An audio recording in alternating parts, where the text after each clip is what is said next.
श्रीशिवरक्षास्तोत्रं विनियोगः। श्रीगणेशाय नमः।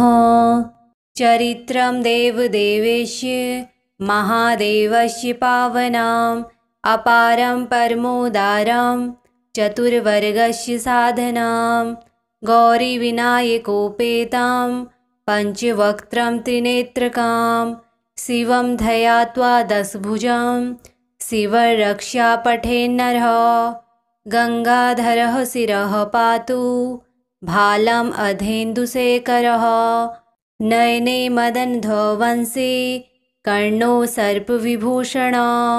चरित्रं देवदेवेश्य महादेवस्य पावनाम् अपारं परमोदारं चतुर्वर्गस्य साधनां गौरीविनायकोपेतां पञ्चवक्त्रं त्रिनेत्रकां शिवं ध्यात्वा दशभुजं शिवरक्षा पठेन्नरः। गङ्गाधरः शिरः पातु भालम् अधेन्दुशेखरः। नयने मदनध्वंसी कर्णो सर्पविभूषण।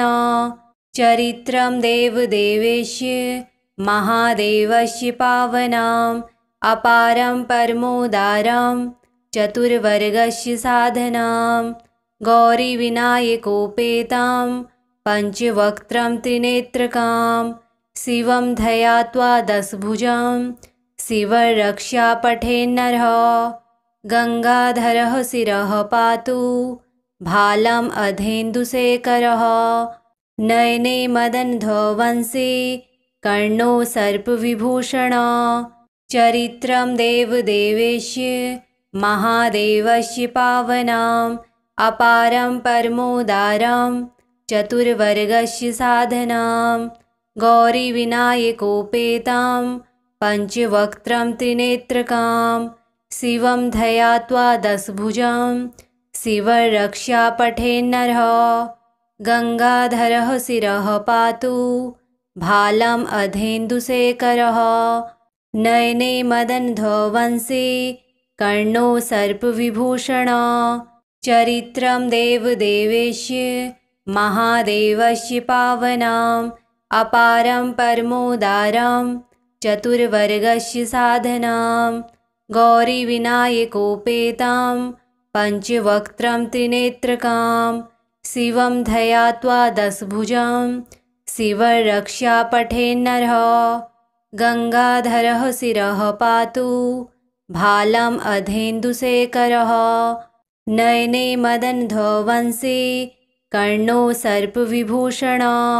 चरित्रं देवदेवेश्य महादेवस्य पावनाम् अपारं परमोदारं चतुर्वर्गस्य साधनां गौरीविनायकोपेतां पञ्चवक्त्रं त्रिनेत्रकां शिवं ध्यात्वा दशभुजं शिवरक्षा पठेन्नरः।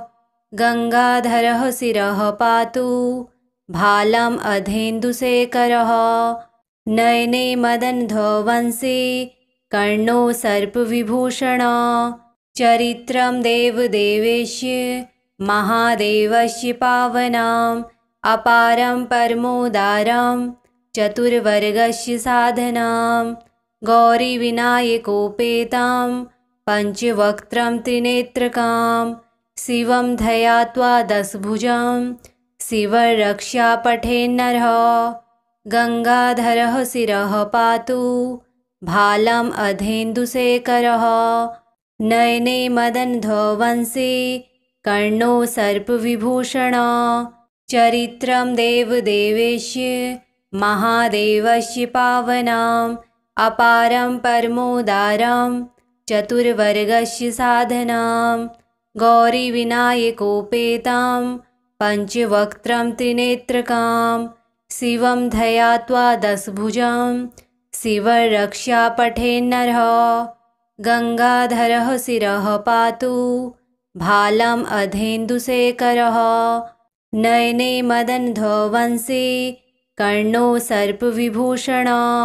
चरित्रं देवदेवेश्य महादेवस्य पावनाम् अपारं परमोदारं चतुर्वर्गस्य साधनां गौरीविनायकोपेतां पञ्चवक्त्रं त्रिनेत्रकां शिवं ध्यात्वा दशभुजं शिवरक्षा पठेन्नरः गङ्गाधरः शिरः पातु भालम् अधेन्दुशेखरः नयने मदन्धवंशी कर्णो सर्पविभूषण चरित्रं देवदेवेश्य महादेवस्य पावनाम् अपारं परमोदारं चतुर्वर्गस्य साधनां गौरीविनायकोपेतां पञ्चवक्त्रं त्रिनेत्रकां शिवं ध्यात्वा दशभुजं शिवरक्षा पठेन्नरः गङ्गाधरः शिरः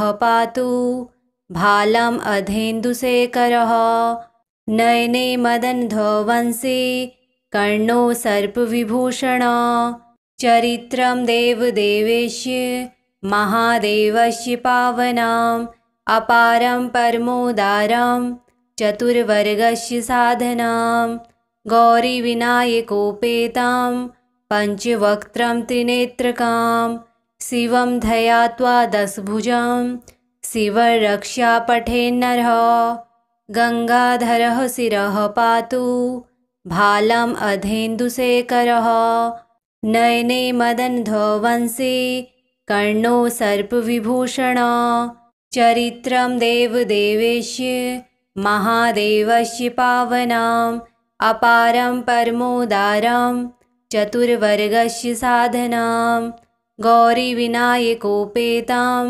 पञ्चवक्त्रं त्रिनेत्रकां शिवं ध्यात्वा दशभुजं शिवरक्षा पठेन्नरः गङ्गाधरः शिरः पातु भालम् अधेन्दुशेखरः नयने मदन्धवंशी कर्णो सर्पविभूषण चरित्रं देवदेवेश्य महादेवस्य पावनाम् अपारं परमोदारं चतुर्वर्गस्य साधनां गौरीविनायकोपेतां पञ्चवक्त्रं त्रिनेत्रकां शिवं ध्यात्वा दशभुजं शिवरक्षा पठेन्नरः गङ्गाधरः शिरः पातु भालम् अधेन्दुशेखरः नयने मदन्धवंशी कर्णो सर्पविभूषण चरित्रं देवदेवेश्य महादेवस्य पावनाम् अपारं परमोदारं चतुर्वर्गस्य साधनां गौरीविनायकोपेतां पञ्चवक्त्रं त्रिनेत्रकां शिवं ध्यात्वा दशभुजं शिवरक्षा पठेन्नरः गङ्गाधरः शिरः पातु भालम् अधेन्दुशेखरः नयने मदन्धवंशी कर्णो सर्पविभूषण चरित्रं देवदेवेश्य महादेवस्य पावनाम् अपारं परमोदारं चतुर्वर्गस्य साधनां गौरीविनायकोपेतां पञ्चवक्त्रं त्रिनेत्रकां शिवं ध्यात्वा दशभुजं शिवरक्षा पठेन्नरः गङ्गाधरः शिरः पातु भालम् अधेन्दुशेखरः नयने मदन्धवंशी कर्णो सर्पविभूषण चरित्रं देवदेवेश्य महादेवस्य पावनाम् अपारं परमोदारं चतुर्वर्गस्य साधनां गौरीविनायकोपेतां पञ्चवक्त्रं त्रिनेत्रकां शिवं ध्यात्वा दशभुजं शिवरक्षा पठेन्नरः गङ्गाधरः शिरः पातु भालम् अधेन्दुशेखरः नयने मदन्धवंशी कर्णो सर्पविभूषण चरित्रं देवदेवेश्य महादेवस्य पावनाम् अपारं परमोदारं चतुर्वर्गस्य साधनां गौरीविनायकोपेतां पञ्चवक्त्रं त्रिनेत्रकां शिवं ध्यात्वा दशभुजं शिवरक्षा पठेन्नरः गङ्गाधरः शिरः पातु भालम् अधेन्दुशेखरः। नयने मदन्धवंशी कर्णो सर्पविभूषण। चरित्रं देवदेवेश्य महादेवस्य पावनाम् अपारं परमोदारं चतुर्वर्गस्य साधनां। गौरीविनायकोपेतां पञ्चवक्त्रं त्रिनेत्रकां शिवं ध्यात्वा दशभुजं शिवरक्षा पठेन्नरः। गङ्गाधरः शिरः पातु भालम् अधेन्दुशेखरः। नयने मदन्धवंशी कर्णो सर्पविभूषण। चरित्रं देवदेवेश्य महादेवस्य पावनाम् अपारं परमोदारं चतुर्वर्गस्य साधनां। गौरीविनायकोपेतां पञ्चवक्त्रं त्रिनेत्रकां शिवं ध्यात्वा दशभुजं शिवरक्षा पठेन्नरः।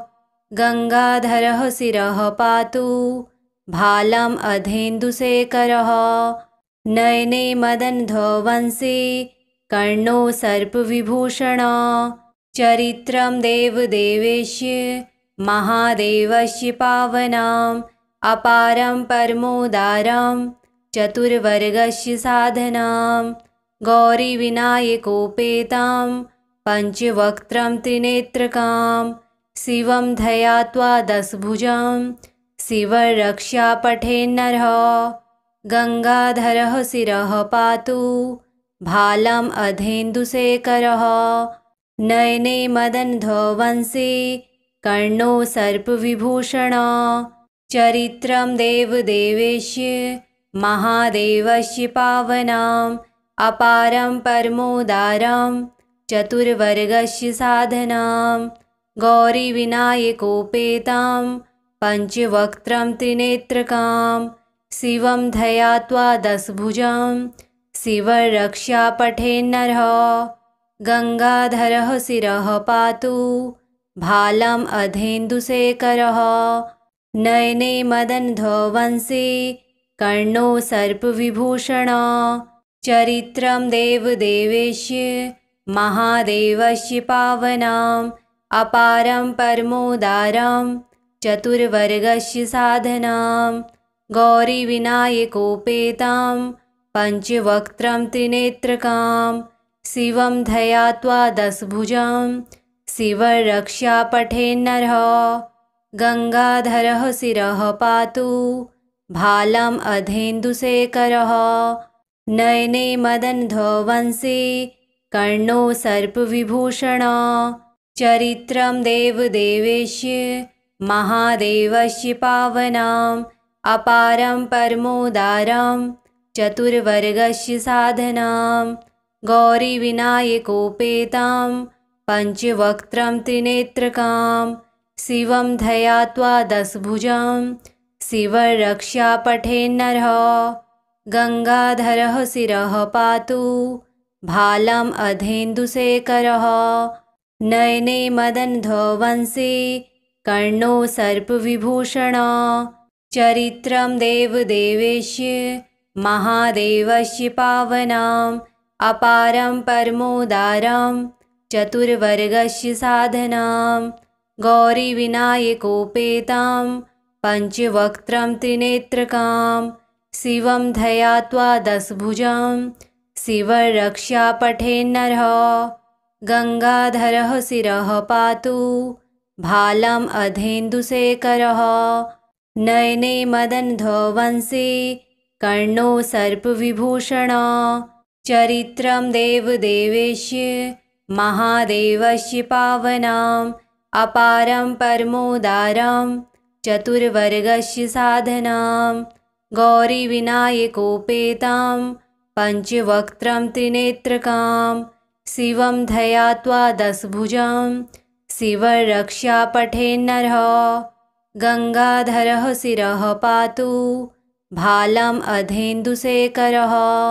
नयने मदन्धवंशी कर्णो सर्पविभूषण। चरित्रं देवदेवेश्य महादेवस्य पावनाम् अपारं परमोदारं चतुर्वर्गस्य साधनां गौरीविनायकोपेतां पञ्चवक्त्रं त्रिनेत्रकां शिवं ध्यात्वा दशभुजं शिवरक्षा पठेन्नरः गङ्गाधरः शिरः पातु भालम् अधेन्दुशेखरः नयने मदन्धवंशी कर्णो सर्पविभूषण चरित्रं देवदेवेश्य महादेवस्य पावनाम् अपारं परमोदारं चतुर्वर्गस्य साधनां गौरीविनायकोपेतां पञ्चवक्त्रं त्रिनेत्रकां शिवं ध्यात्वा दशभुजं शिवरक्षा पठेन्नरः गङ्गाधरः शिरः पातु भालम् अधेन्दुशेखरः नयने मदन्धवंशी कर्णो सर्पविभूषण चरित्रं देवदेवेश्य महादेवस्य पावनाम् अपारं परमोदारं चतुर्वर्गस्य साधनां गौरीविनायकोपेतां पञ्चवक्त्रं त्रिनेत्रकां शिवं ध्यात्वा दशभुजं शिवरक्षा पठेन्नरः गङ्गाधरः शिरः पातु भालम् अधेन्दुशेखरः नयने मदन्धवंशी कर्णो सर्पविभूषण चरित्रं देवदेवेश्य महादेवस्य पावनाम् अपारं परमोदारं चतुर्वर्गस्य साधनां गौरीविनायकोपेतां पञ्चवक्त्रं त्रिनेत्रकां शिवं ध्यात्वा दशभुजं शिवरक्षा पठेन्नरः गङ्गाधरः शिरः पातु भालम् अधेन्दुशेखरः नयने मदन्धवंशी कर्णो सर्पविभूषण चरित्रं देवदेवेश्य महादेवस्य पावनाम् अपारं परमोदारं चतुर्वर्गस्य साधनां गौरीविनायकोपेतां पञ्चवक्त्रं त्रिनेत्रकां शिवं ध्यात्वा दशभुजं शिवरक्षा पठेन्नरः गङ्गाधरः शिरः पातु भालम् अधेन्दुशेखरः नयने मदन्धवंशी कर्णो सर्पविभूषण चरित्रं देवदेवेश्य महादेवस्य पावनाम् अपारं परमोदारं चतुर्वर्गस्य साधनां गौरीविनायकोपेतां पञ्चवक्त्रं त्रिनेत्रकां शिवं ध्यात्वा दशभुजं शिवरक्षा पठेन्नरः गङ्गाधरः शिरः पातु भालम् अधेन्दुशेखरः नयने मदन्धवंशी कर्णो सर्पविभूषण चरित्रं देवदेवेश्य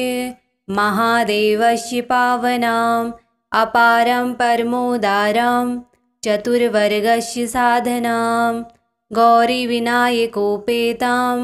पञ्चवक्त्रं त्रिनेत्रकां शिवं ध्यात्वा दशभुजं शिवरक्षा पठेन्नरः गङ्गाधरः शिरः पातु भालम् अधेन्दुशेखरः नयने मदन्धवंशी कर्णो सर्पविभूषण चरित्रं देवदेवेश्य महादेवस्य पावनाम् अपारं परमोदारं चतुर्वर्गस्य साधनां गौरीविनायकोपेतां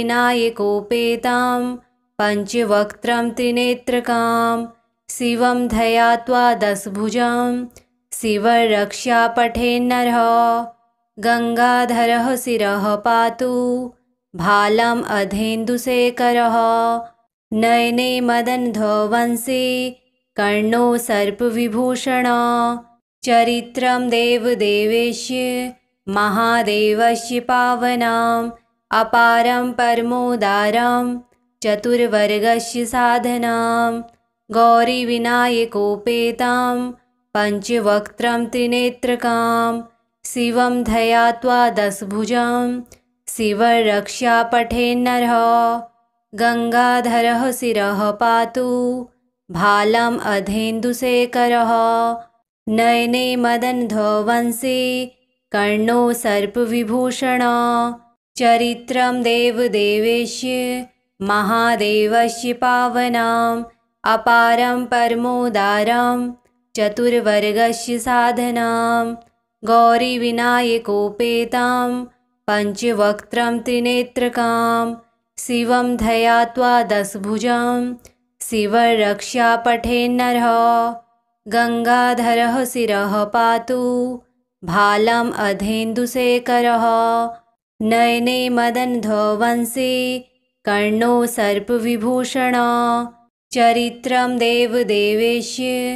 महादेवस्य पावनाम् अपारं परमोदारं चतुर्वर्गस्य साधनां गौरीविनायकोपेतां पञ्चवक्त्रं त्रिनेत्रकां शिवं ध्यात्वा दशभुजं शिवरक्षा पठेन्नरः गङ्गाधरः शिरः पातु भालम् अधेन्दुशेखरः नयने मदन्धो वंशी कर्णो सर्पविभूषणः चरित्रं देवदेवेश्य महादेवस्य पावनाम् अपारं परमोदारं चतुर्वर्गस्य साधनां गौरीविनायकोपेतां पञ्चवक्त्रं त्रिनेत्रकां शिवं ध्यात्वा दशभुजं शिवरक्षा पठेन्नरः गङ्गाधरः शिरः पातु भालम् अधेन्दुशेखरः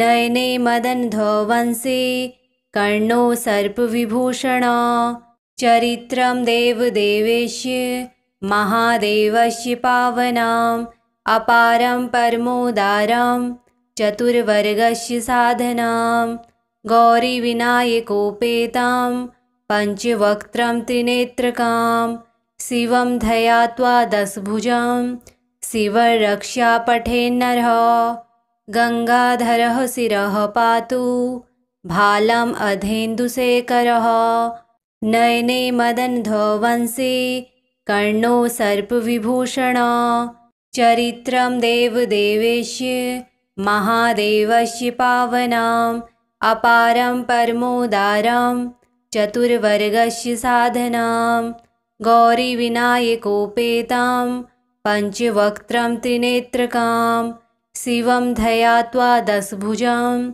शिवरक्षा पठेन्नरः गङ्गाधरः शिरः पातु भालम् अधेन्दुशेखरः नयने मदन्धो वंशी कर्णो सर्पविभूषणः चरित्रं देवदेवेश्य महादेवस्य पावनाम् अपारं परमोदारं चतुर्वर्गस्य साधनां गौरीविनायकोपेतां पञ्चवक्त्रं त्रिनेत्रकां शिवं ध्यात्वा दशभुजं शिवरक्षा पठेन्नरः गङ्गाधरः शिरः पातु भालम् अधेन्दुशेखरः नयने मदन्धो वंशी कर्णो सर्पविभूषणः चरित्रं देवदेवेश्य महादेवस्य पावनाम् अपारं परमोदारं चतुर्वर्गस्य साधनां